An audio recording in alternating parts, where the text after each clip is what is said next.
Peace. This is Jamal Robinson with 720astrology.com.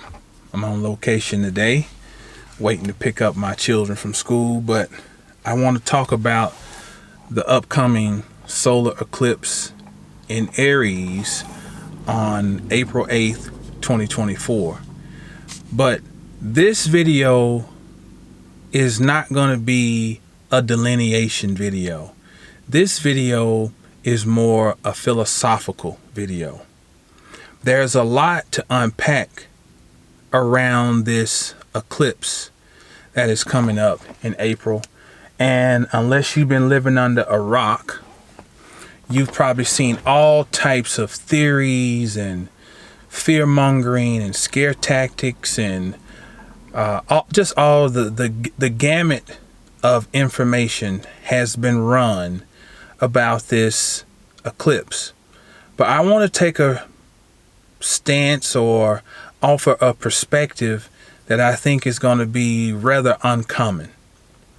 So we're going to call this little discussion Solar Eclipse in Aries, Examining the God Algorithm. Solar Eclipse in Aries, subtitle, Examining the God Algorithm. We begin by exploring the origin of the word algorithm. This word emerges in the 9th century, so it appears, around 825. And this word is based on a gentleman by the name of Abu Jar Muhammad ibn Musa al-Khwarizmi. Abu Jar Muhammad ibn Musa al-Khwarizmi. Listen to the last name, al-Khwarizmi. All right. Now, this man was pretty much a genius. He was a polymath, an astronomer, and he studied geography. Now, this man, Abu Jar Muhammad ibn Musa al-Khwarizmi, polymath, a genius, a Moor. Well, his last name would go on to be associated with the word we now would be the origin of the word we now have of algorithm. An algorithm coincides with algorithm. So how this morphed was from his name, al-Khwarizmi, it then would migrate to Old French and Middle Latin, algoritmi, the K replaced by a G, a hard G, algoritmi, al-Khwarizmi, his name becomes algoritmi in Old French and Middle Latin. Then in Middle English, it becomes agram and algoritmi. Now the al is used again, algoritmi, and that becomes algorithm. I want to give you some definitions. 1. Algorithm, the system of Arabic numerals. 1b, the art of calculating by means of 9 figures and 0. Definition 2, the art of calculating with any species of notation. All right, there's much to unpack here. First of all, the system of Arabic numerals. And this system is based on 9 figures and 0. Why is this significant? Well, if we look at the Hebrew language, the word for one, echid, and when we consider parts of speech, echid is a noun. The words for numerals 2 through 9 in Hebrew are considered, based on parts of speech, to be adjectives. So anything other than the one is considered to be a modification or a description of the one. It's very interesting. If we move on and look at the word number, because this system is looking at numerals as in numbers, and it gives us a way of managing and calculating numbers. Now, also being reminded that we discovered through looking through Hebrew, which we use Hebrew because it's a magical language that holds symbolism. So we always can use it as a backdrop, as a referencing tool. We know that one is a state. It's a noun, which is, we could say, is the divine state or the singularity. Some people would say God. Some people would say source, the progenitor. And then those other numbers 2 through 9 are modifications or descriptors that are modifying or shaping or helping to evolve the one. So then if we look at numbers, then etymologically, numbers come from nimble. Nimble comes from nim, and it means to divide, take, allot. When we divide things, when we take or we allot, we individuate, we separate. And to separate and individuate, we give things separate identity. And another word for that is ego. The word number derives from the Middle English nombre. And you know, if you studied Spanish, what's name in Spanish? Nombre. So number is also name. And to give something a name is to label it or differentiate it from something else, i.e. to give it an identity. But if that identity does not relate back to the one, then the identity is just a modification or description of the one. The correlation I'm looking to make here is that the number, which is the name, is the identity, which is the ego. And what sign in astrology is associated with identity and ego? Aries. Aries. That is where we're having the eclipse, in the sign of Aries, the sign of identity. And identity coincides with numbers because we use numbers to help identify the different modifications of the one. But we can't leave out zero. What is zero? The Hebrew word for zero is ephis. And one thing that we want to highlight about this is that whereas 2 through 9 are adjectives, 1 is a noun, 0 is a verb. 0 is action. And that action is metaphysically chaos. Because 0 is where all things are interacting at once. 0 is all potential. So out of the action comes a state. So it's either kind of backwards from the way we learn English. We put the subject first, the state, the noun, the thing comes first. And then that thing is acting. Well, what we see here is that the action comes before there is an identity or there is a state of I am. And that action is 0. It's chaos. There's chaos first and then comes order, which is the one. The one is a crystallization that comes out of chaos. And then that one starts splitting itself into pieces so that it can modify itself. And those splitting or the phenomenon of splitting gives us 2 through 9. The God algorithm, which is what Al-Khwarizmi would go on to become, or to become a sentinel of something that already existed before he did. But he became a key crossroad because he represents something that is pre-existent or something that is before the creation of man, which we will go and touch on. Like I said, this is a philosophical discussion. You got to lock in on this one. So Al-Khwarizmi becomes algorithm and algorithm, and it becomes the God algorithm. And this God algorithm reduces us to mere modifiers. Remember, the modifiers are 2 through 9.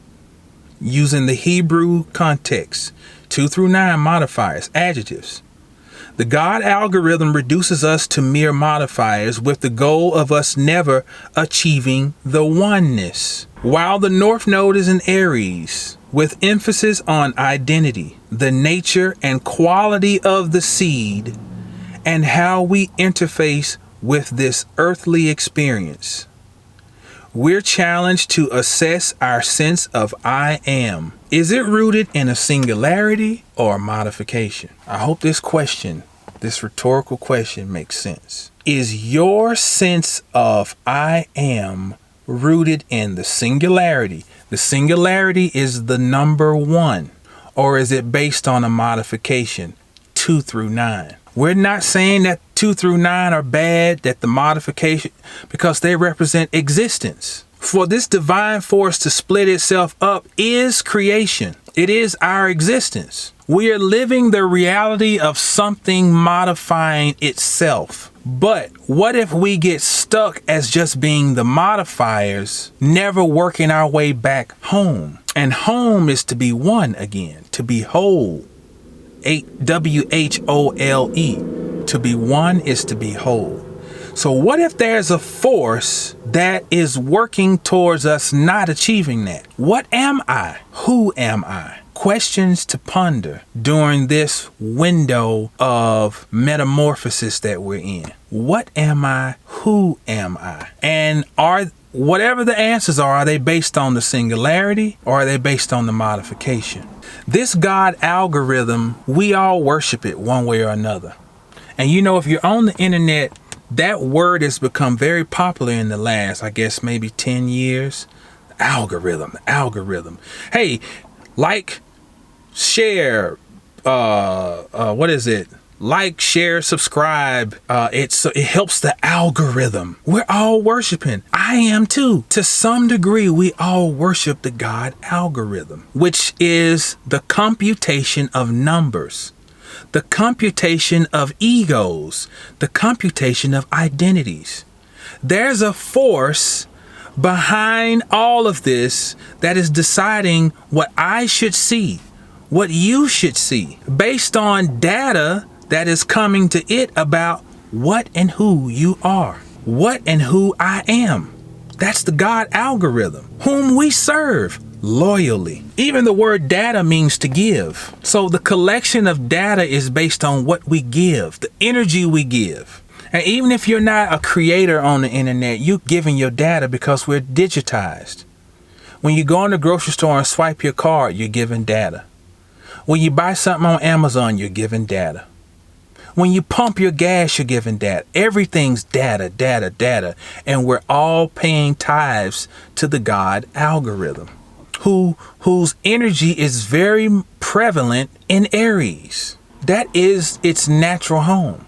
And this is not to bemoan or belittle the sign of Aries, because everything has its place. But everything becomes toxic when it is the antithesis of evolution. When it sets out to devolve and then to suppress energy in a devolved state, then it becomes malefic, purely malefic. Devolution has its place as part of the cycle of evolution. But when it tries to prevent, then that becomes very diabolical. We all worship it one way or another. It collects data, which again ties back to algorithm and arithmetic. It is collecting and categorizing behavior patterns to help it determine the current state of our I am, so it can better determine our future state of I am. And as I've said,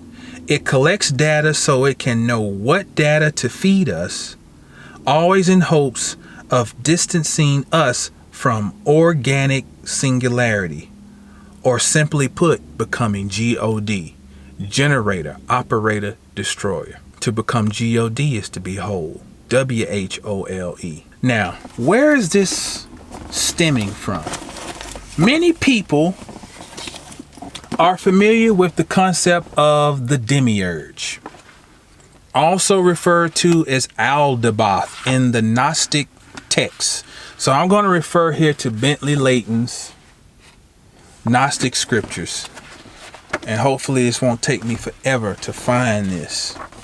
This story basically is one of a split between the divine masculine and the divine feminine. And in this split, the divine feminine, which is Sophia, chooses to move without the consent of the mate, which would be the divine father.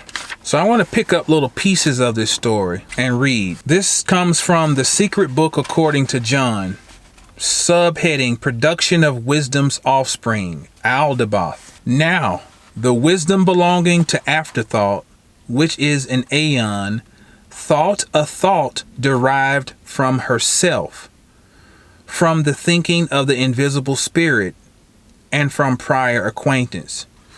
She wanted to show forth within herself an image, without the spirit's will, and her consort did not consent, and she wished to do so without his pondering. For the person of her maleness did not join in the consent, for she had not discovered that being which was in harmony with her. Rather, she pondered without the will of the spirit, and without acquaintance with that being which was in harmony with her, and she brought forth. And because of the invisible power within her, her thinking did not remain unrealized, and out of her was shown forth an imperfect product that was different from her manner of appearance, for she had made it without her consort, and compared to the image of its mother it was misshapen, having a different form. Now when she saw that her desired artifact was stamped differently, serpentine, with a lion's face, and with its eyes gleaming like flashes of lightning, she cast it outside of her, outside that place, so that none of the immortals might see it, for she had made it without acquaintance. And she surrounded it with a luminous cloud, and she put a throne in the midst of the cloud, so that no being might see it except for the Holy Spirit called Mother of the Living. And she called its name Aldebaoth. Now, Aldebaoth means blind God. So basically, he's the first ruler, and this is the first ruler, and it took great power from its mother, retreated from her, and moved out of the place where it had been born. Taking possession of another place, it made for itself other eternal realms, eons, inside a luminous fiery blaze which still exists, and it became stupefied in its madness, which still is with it. So this is giving you the equation for the formation of the shadow side of the ego, the dark side of the ego. This is the part of the ego that is boastful, that is delusional, that is corrupt. Here's the section: Aldebaoth's arrogance. And seeing the creation surrounded it, and the multitude of angels around it that had come to exist out of it, it said to them, for my part, I am a jealous God, and there is no other God apart from me. In uttering this, it signified to the angels staying with it that another God did exist. For if no other one existed, of whom would it be jealous? Now, this is going to go on to talk about how it created 7 worlds beneath it. And those 7 worlds would be the 7 traditional planets. Those would be the Sun, Moon, Mercury, Venus, Mars, Jupiter, and Saturn. Many people who study Gnosticism will not have a healthy respect for astrology. Not saying all, but many, because of that. Because the ethos is that the whole system is based on this renegade entity called Aldebaoth, who set up this thing to keep us trapped. Okay? Now, here's my take. What gets lost in this conversation is the fact that the main character, Aldebaoth, is an abandoned child. It's an abandoned child. Its mother created corrupt ego out of her own corrupt ego. She wanted to show that she could do something on her own. And maybe not even her corrupt, but her ignorance. And so he's the child of ignorance. But the story, what people never talk about is she abandons her child. So this child has to go and create a world of its own. Here's a great way to see this played out. Go get the Lego movie, especially part 2. Lego movie part 2, where Emmett creates this alter ego called Rex. Because he's hurt. He's been abandoned. He's been disregarded. We so quickly paint the picture of this character as being the real devil, and that the Satan that we think of is actually the good guy. It's the soul that has been repressed and suppressed, and really is this Aldebaoth character who's really the villain. What we do is we still get caught in dualism and not trying to get to the core. The core is that wounded people wound, and the wounds incurred early in life, in childhood and during gestation. The story is laying it all out. The child was already wounded at gestation. Even though we're talking about archetypal energy, we study the known to know the unknown. We've seen this story play out countless times in the three-dimensional world. An abused child, a child who's been disregarded, a child who lived in chaos while gestating. The mother and father had a chaotic world, and this child comes out as the result of it. That's laid out in this story. The seed was corrupted. And so this is why this is where algorithm, the God algorithm, really comes from. The corruption of this seed. And this is things we have to think about during this solar eclipse, because we're talking about, who am I? Am I trying to get back to the core, to the root, to the one? Or am I trying to create alternative worlds out of wounds, out of pain? Aries is the child of the zodiac. Aries is the potential. So this story is not to indict the feminine either. Let me say that, because you got to cover everything. Sometimes people listen for the negative. So let me clarify. This is not to belittle the feminine.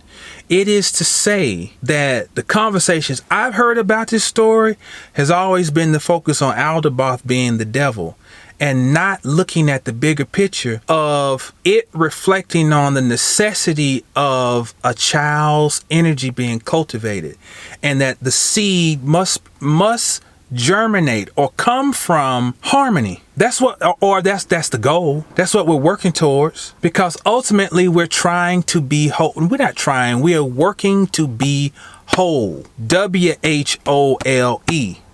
And not to just be a modifier. See, this character becomes a modification and then carries out the egregious act of looking to modify everything else and reduce everything to just a modification, because it is the result of fragmentation. So it chooses to just fragment without any hope or intention of bringing it back together. We only fragment so we can deal with things at a more granular level, so that it can then support the whole. Sand, glass, if we take the glass and its fragmentation, it's sand. But we take the sand to bring it together to form this beautiful glass, a whole vessel. So as we approach this solar eclipse, where we have Chiron in Aries, and Chiron is making its return from the